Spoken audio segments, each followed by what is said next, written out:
से होती है, जहां हैरी एक आदमी से पूछताछ कर रहा था कि तभी उसकी नजर उस आदमी के मुंह में मौजूद एक पिन पर पड़ी, जिसे देखते ही ली ने अपने साथियों की जान बचाने के लिए खुद उस आदमी के ऊपर छलांग मार दी, जिसके बाद एक जोरदार धमाका हुआ जिसमें ली की जान चली गई। अपने साथी की इस बहादुरी से हैरी, मर्लिन और लैंसलॉट बहुत ज्यादा प्रभावित थे। इसके बाद हैरी लंदन में ली की विधवा बीवी मिचेल से मिलने उसके घर गया, जहां उसने मिचेल को एक खास मेडल दिया जिसके पीछे कुछ नंबर लिखे हुए थे, जिनका इस्तेमाल वो कभी भी मदद मांगने के लिए कर सकती है। पर मिचेल ने इस मेडल को लेने से साफ इनकार कर दिया, जिसके बाद हैरी ने वो मेडल ली के बेटे एग्जी को दे दिया कि हो सकता है कभी उसे इसकी जरूरत पड़ जाए। खैर, इसके 17 साल बाद अर्जेंटीना में प्रोफेसर आर्नोल्ड को कुछ लोगों ने बंधक बना लिया था, जो अब अपने बॉस के आने का इंतजार कर रहे थे कि तभी उन्हें दरवाजे पर एक दस्तक सुनाई दी, और जैसे ही एक आदमी ने दरवाजा खोला तो उसके सामने लैंसलॉट खड़ा था, जिसने अगले ही सेकंड उस आदमी पर हमला कर दिया और फिर एक एक करके वहां मौजूद सभी आदमियों को खत्म करता चला गया। तभी लैंसलॉट को दरवाजे पर एक और दस्तक सुनाई दी, और जैसे ही वो दरवाजा खोलने के लिए गया तो जजेल नाम की एक औरत ने अपनी ब्लेड लगी हुई टांगों से उसे 2 टुकड़ों में काट दिया, जिसके बाद जजेल ने वहां मौजूद लाशों पर कपड़ा डालने के बाद अपने बॉस वैलेंटाइन के लिए दरवाजा खोला, जिसने कमरे के अंदर आते ही सबसे पहले प्रोफेसर से सॉरी कहा। सॉरी प्रोफेसर साहब, वो मुझे भी वायलेंस बिल्कुल पसंद नहीं है, लेकिन क्या करें, जब सीधी उंगली से घी नहीं निकलता तो उंगली टेढ़ी करनी पड़ती है। उधर लंदन में हैरी एक टेलर शॉप में पहुंचा, जो असल में किंग्समैन का हेडक्वार्टर था, जहां आर्थर हेड टेबल पर पहले से ही बैठा हुआ था, और वो सभी लोग एक दूसरे को देखने और बात करने के लिए एक खास किस्म के चश्मों का इस्तेमाल कर रहे थे। मीटिंग के दौरान हैरी का कहना था कि उन्हें अपने दोस्त की मौत का बदला किसी भी हाल में लेना चाहिए। इस पर मर्लिन ने हामी भरते हुए बताया कि प्रोफेसर आर्नोल्ड को अगवा कर लिया गया है और अब उन्हें जल्द से जल्द प्रोफेसर को उन गुंडों से छुड़ाना होगा। खैर, लैंसलॉट के मरने के बाद अब किंग्समैन में एक आदमी की जगह खाली हो गई थी, जिस पर हैरी ने कहा कि मैं किसी को जानता हूँ जो ये जगह ले सकता है। उधर अब तक एग्जी भी काफी बड़ा हो चुका था, और अब वो अपनी माँ मिचेल और उसके नए पति डीन के साथ एक छोटे से घर में रहता था। लेकिन डीन और एग्जी का रिश्ता कुछ खास अच्छा नहीं था, और उन दोनों में अक्सर बहस चलती रहती। हर बार की तरह डीन से बहस करने के बाद एग्जी अपने दोस्तों के साथ शराब पीने के लिए एक बार में पहुंचा, लेकिन इस बार डीन ने अपने एक दोस्त रॉटवाइलर और दूसरे साथियों को एग्जी को पीटने के लिए कहा, जिसके बाद रॉटवाइलर और उसके साथियों ने एग्जी को परेशान करना शुरू कर दिया। पर इस बहस के बीच एग्जी ने किसी तरह से रॉटवाइलर की गाड़ी की चाबी उठा ली, जिसके बाद उसने बाहर जाते ही उसकी गाड़ी को पागलों की तरह घुमाना शुरू कर दिया। और जैसे ही रॉटवाइलर को इसके बारे में पता चला तो उसने डीन को खबर देने के लिए तुरंत ही उसे फोन किया, पर तब तक पुलिस ने भी एग्जी का पीछा करना शुरू कर दिया था, जिनसे बचने के चक्कर में एग्जी गाड़ी को रिवर्स गियर में भगा रहा था। लेकिन इसी चक्कर में उसने गलती से गाड़ी को ठोक दिया, लेकिन इसके बावजूद वो रुका नहीं और उसने एक बार फिर भागने की कोशिश की, जिसके चलते इस बार तो उसने पुलिस की गाड़ी को ही टक्कर मार दी, जिसके बाद उसे पकड़कर पुलिस स्टेशन ले जाया गया, जहां एक डिटेक्टिव उससे पूछताछ करने की पूरी कोशिश कर रहा था, पर एग्जी कुछ भी बताने को तैयार नहीं था। तभी अचानक से एग्जी को उस मेडल के बारे में याद आया और उसने तुरंत ही मेडल के पीछे लिखे हुए नंबर पर फोन किया, लेकिन फोन जिस औरत ने उठाया उसने बिना उसकी पूरी बात सुने ही फोन काट दिया। एग्जी को एक बार के लिए लगा कि इतने समय से मेडल लेके घूम रहा था, पागल ही हूं मैं। लेकिन अगले ही सेकंड पुलिस स्टेशन में एक फोन आया, जिसके बाद एग्जी को तुरंत ही आजाद कर दिया गया। और जैसे ही वो पुलिस स्टेशन से बाहर निकला तो उसकी मुलाकात हैरी से हुई, जो पहले से वहां उसका इंतजार कर रहा था। इसके बाद वो दोनों आराम से बातचीत करने के लिए एक बार में गए, जहां हैरी ने एग्जी को उसके पिता की बहादुरी के बारे में बताया कि कैसे ली ने उसकी जान बचाई थी। और वहीं दूसरी तरफ एग्जी अपनी पढ़ाई छोड़कर छोटी मोटी चोरी चकारी में लगा हुआ है। तभी डीन के कुछ आदमी एग्जी को पीटने के लिए वहां पहुंच गए और उन्होंने हैरी को बुढ़ाऊ कहते हुए वहां से जाने को कहा, जिसके बाद हैरी तुरंत ही दरवाजे की तरफ बढ़ा, पर उसने वहां से जाने की बजाय अचानक दरवाजे को लॉक करके उन गुंडों को पीटना शुरू कर दिया। और हैरी के अकेला होने के बावजूद भी वो गुंडे उसके सामने कुछ देर तक भी नहीं टिक पाए। खैर उन सबको पीटने के बाद हैरी ने बारटेंडर की याददाश्त मिटाने के लिए उसके गले में बेहोशी का डार्ट भी मार दिया। और जैसे ही वो एग्जी की तरफ मुड़ा तो एग्जी ने तुरंत ही कहा कि मैं किसी को कुछ नहीं बताऊंगा, मुझे मत बेहोश करना। जिसे सुनकर हैरी काफी खुश हुआ और उसने जाने से पहले एग्जी को शाबाशी भी दी। उधर न्यूज पर वैलेंटाइन अपनी जिंदगी पर बनी हुई एक फिल्म के बारे में बात कर रहा था और इधर जैसे ही एग्जी वापस अपने घर पहुंचा तो डीन ने उसे बुरी तरह पीटना शुरू कर दिया और अब वो किसी भी हाल में उस बूढ़े आदमी के बारे में जानना चाहता था जिसने उसके आदमियों को पीटा था। लेकिन एग्जी कुछ भी बताने को तैयार नहीं था। वहीं दूसरी तरफ एग्जी की पीठ पर लगे एक माइक के जरिए हैरी सब कुछ सुन रहा था और जब ये बात काफी ज्यादा बढ़ गई तो उसने बीच में आकर डीन को जान से मारने की धमकी देते हुए एग्जी को छोड़ने को कहा। और जैसे ही एग्जी वहां से निकला तो बाहर पहले ही कुछ गुंडे उसका इंतजार कर रहे थे, जिनसे बचने के लिए एग्जी ने दीवारों को टापना शुरू कर दिया और वो मस्त पार्कोर करते हुए वहां से बाल बाल बचकर एक टेलर शॉप में पहुंचा, जहां हैरी पहले से उसका इंतजार कर रहा था।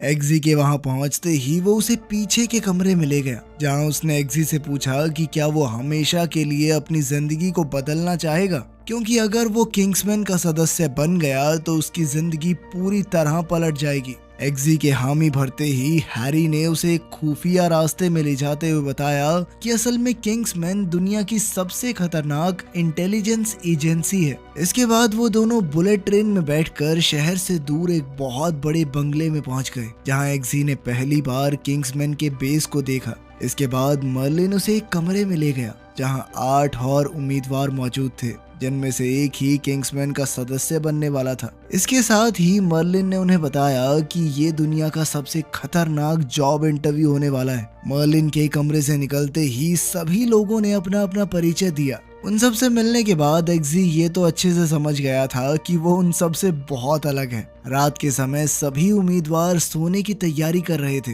पर कुछ ही देर बाद अचानक उनके कमरे में तेजी से पानी भरने लगा और देखते ही देखते वो सभी लोग पूरी तरह से पानी के अंदर डूब गए। सभी लोग ऑक्सीजन मास्क बनाने की कोशिश कर रहे थे, पर वहीं एग्जी का ध्यान एक शीशे पर गया और उसने तुरंत ही उसे तोड़ने की कोशिश की। वहीं उस शीशे के दूसरी तरफ मर्लिन खड़ा हुआ था और उसके वहां से हटते ही वो शीशा टूट गया। एग्जी को उसकी सूझबूझ के लिए शाबाशी देते हुए मर्लिन ने उन सभी को बताया कि वो लोग अपने पहले टेस्ट में फेल हो चुके हैं, क्योंकि उन्होंने अपने एक साथी को मरने के लिए पीछे छोड़ दिया। जिसके बाद सभी उम्मीदवार तुरंत ये समझ गए कि ये परीक्षा मजाक नहीं होने वाली। उधर प्रोफेसर आर्नोल्ड ने वापस अपने काम पर आना शुरू कर दिया था, जहां उनकी मुलाकात हैरी से हुई। हैरी जानता था कि जरूर प्रोफेसर आर्नोल्ड ने बहुत जरूरी जानकारी किडनैपर्स को दे दी है, इसी शर्त पर उसे आजाद किया गया होगा। लेकिन जब प्रोफेसर प्यार से कुछ भी बताने को तैयार नहीं हुआ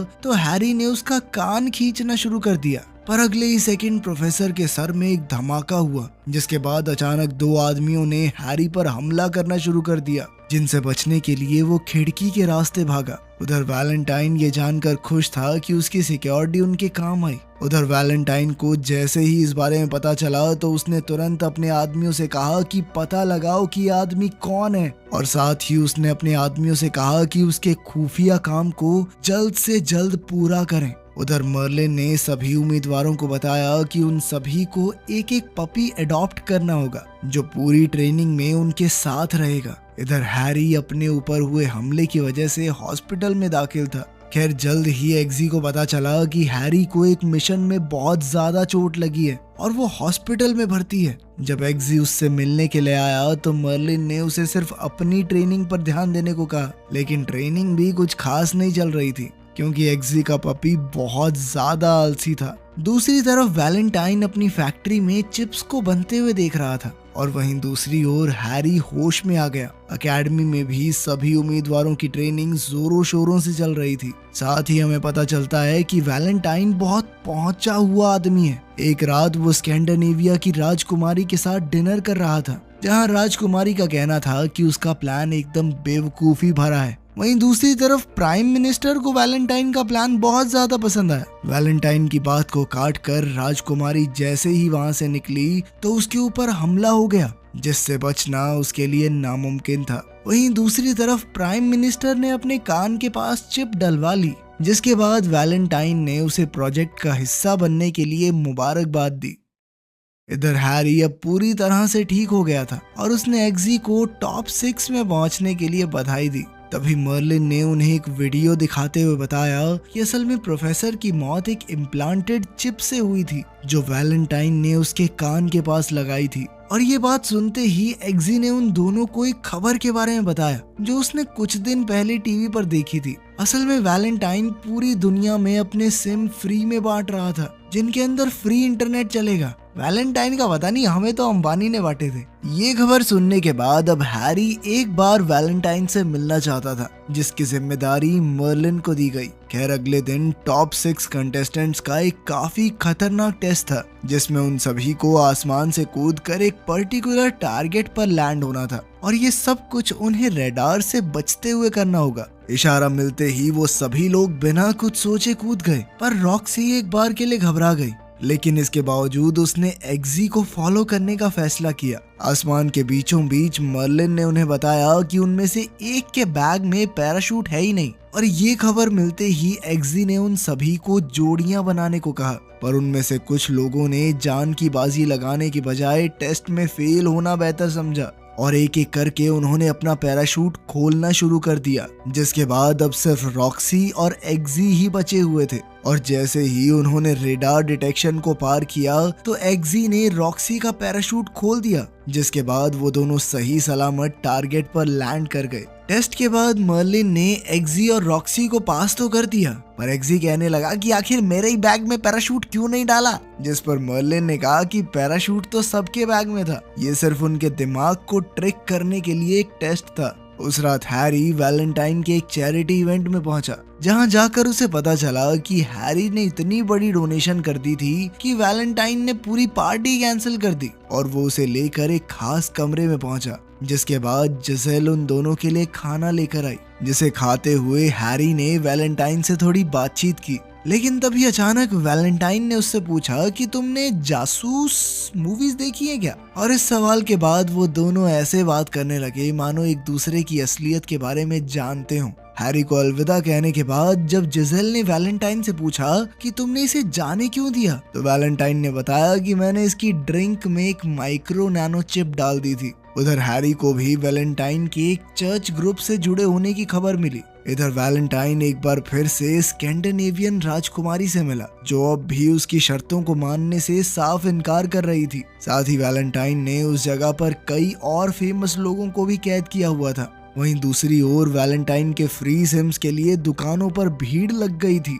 खैर उधर किंग्समैन के हेडक्वार्टर्स में मर्लिन ने तीनों उम्मीदवारों को उनके टारगेट्स की फोटो दी, जिनको हराने के बाद ही वो टेस्ट में पास हो पाएंगे। पर जैसे ही वो ये काम करने के लिए क्लब में पहुंचे तो अचानक एक ड्रिंक पीते ही तीनों बेहोश हो गए, और जब एग्जी की आंख खुली तो वो एक ट्रेन ट्रैक पर बंधा हुआ था, जहां एक आदमी उससे किंग्समैन के बारे में पूछ रहा था, पर एग्जी ने उसे कुछ भी बताने से इनकार कर दिया और तभी एक ट्रेन उसके ऊपर से गुजर गई। लेकिन इससे उसे कुछ भी नहीं हुआ। असल में यही उनका टेस्ट था जिसमें एग्जी पास हो गया था, पर वहीं चार्ली इस टेस्ट को पास नहीं कर पाया।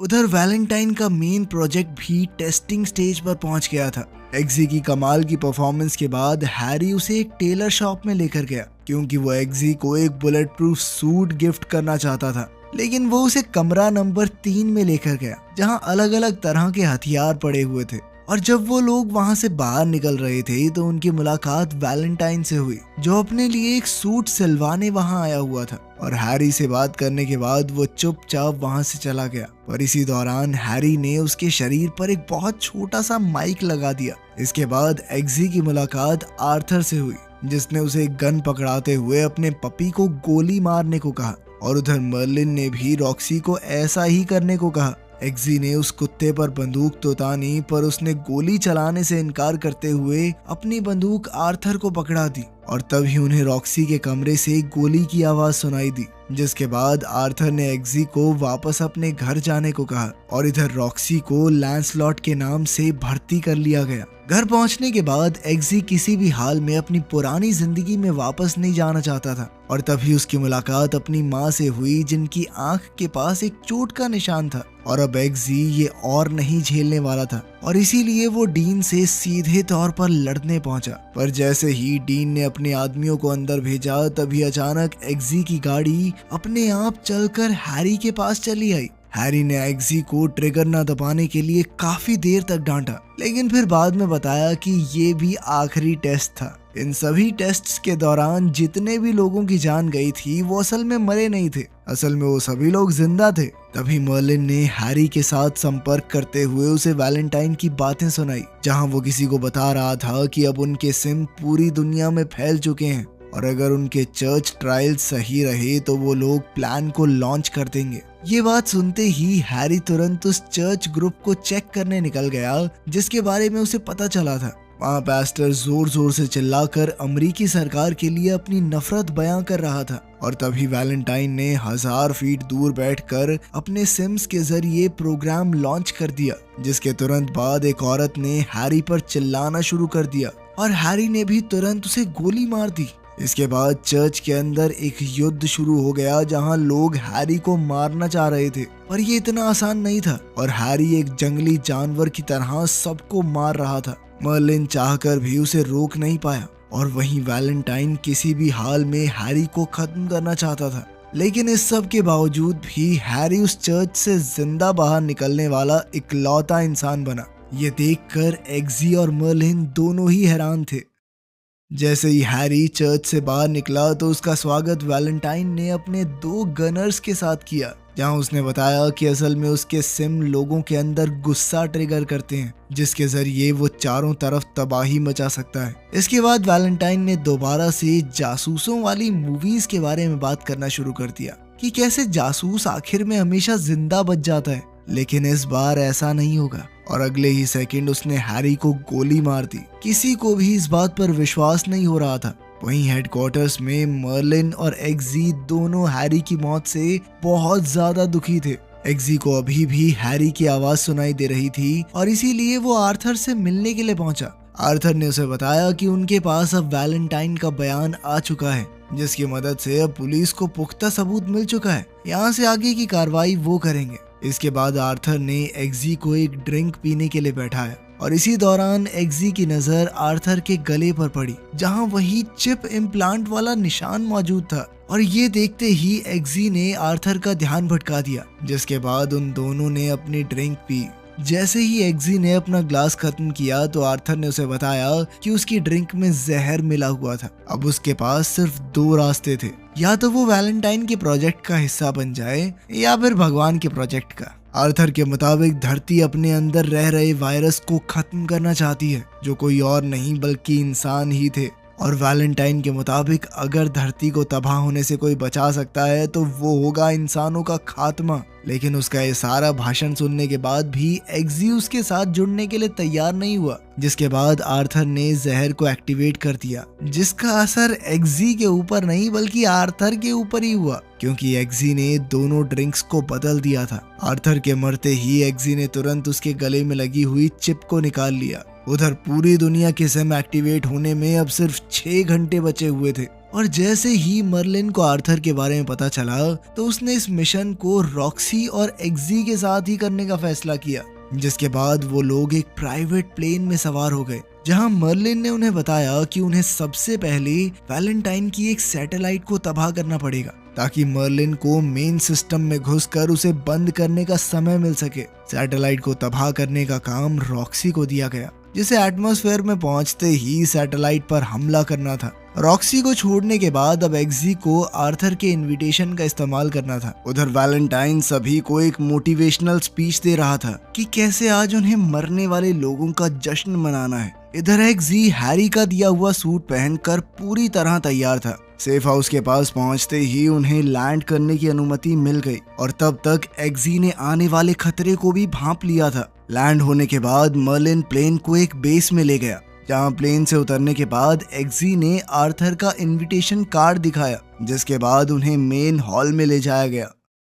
अब बस 18 मिनट बचे हुए थे और इसीलिए उसे जल्द से जल्द कंट्रोल रूम में पहुंचना था। वहीं रॉक्सी लगभग मिसाइल फायर करने ही वाली थी, तभी एग्जी ने स्कैंडिनेवियन प्राइम मिनिस्टर को बेहोश करके मर्लिन को एक्सेस दिला दिया। लेकिन मिसाइल फायर करने से पहले ही रॉक्सी का बलून फट गया और इधर चार्ली ने भी एग्जी को पकड़कर वैलेंटाइन को बता दिया, पर तभी एग्जी ने उसे बिजली का झटका देकर वहीं गिरा लिया और वहीं दूसरा बलून फटने से पहले रॉक्सी ने मिसाइल को फायर कर दिया। इस सब के चलते वैलेंटाइन ने टाइमर को 16 मिनट से 2 मिनट में बदल दिया। इधर मर्लिन प्लेन को तैयार करते हुए एग्जी को निकलने का रास्ता बता रहा था। एग्जी प्लेन की तरफ बढ़ता हुआ तेजी से लोगों को मार रहा था, क्योंकि अब उनके पास सिर्फ 1 ही मिनट बचा था। उधर रॉक्सी भी तेजी से धरती की तरफ बढ़ रही थी, पर तभी अचानक मिसाइल जाकर सीधा सैटेलाइट से टकरा गई, जिसके चलते काउंटडाउन ही बंद हो गया। तभी मर्लिन की नजर एक बायोमेट्रिक लॉक पर पड़ी,